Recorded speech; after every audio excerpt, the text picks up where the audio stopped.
NBA ready na nga ba si Kai Sotto? Sa mga nakalipas na double-double na laro ni Kai Sotto, masasabi na ba nating ready na nga ito sa NBA? At Jimmy Alapag, pinapaasa lang ba ang ating higante sa posibleng makapasok na ito sa NBA? Well, maraming nagsasabing kulang pa rin ito at kailangan pa ng maraming sustansya ni Kai upang makapantay sa mga makakalaban nito sa NBA Summer League. Ngunit isipin din natin na may experience na rin siya noon at ibang Kai Sotto na din ang napapanood natin ngayon. Kinukulang lang pa talaga si Kai sa pagiging consistent sa mga laro nito dahil itong mga huling game ay hindi masyadong maganda ang ipinakita nito. Ngunit hindi naman nangangahulugan na hindi na nito kayang makipagsabayan sa NBA Summer League. Nitong nakaraan lang ay sinabi naman ni Mighty Mouse Jimmy Alapag na kaya na makapasok ng mga Pinoy sa NBA base sa kanyang mga obserbasyon. Kasalukuyang assistant coach ito ng Sacramento Kings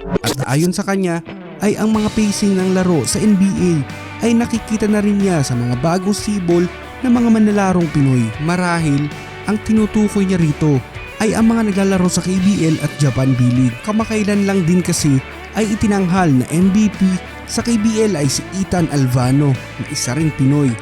At higit sa lahat na tinutukoy ni Alapag ay ang ating higanteng si Kai Sotto. Marahil kaya nasabi ito ni Alapag ay dahil sa nag-viral na panghahamak na sinabi ni Charles Barkley na kung may mga Pinoy na daw ba na nakapasok sa NBA, sabay tawa pa ng malakas. Talagang minamaliit tayo nitong si Barkley. MVP in the Filipino league that I'm in here. No disrespect. You know, there was a little bit I said on my podcast. I know I'm gonna get in trouble to answer this question. How many Filipinos been drafted into the NBA?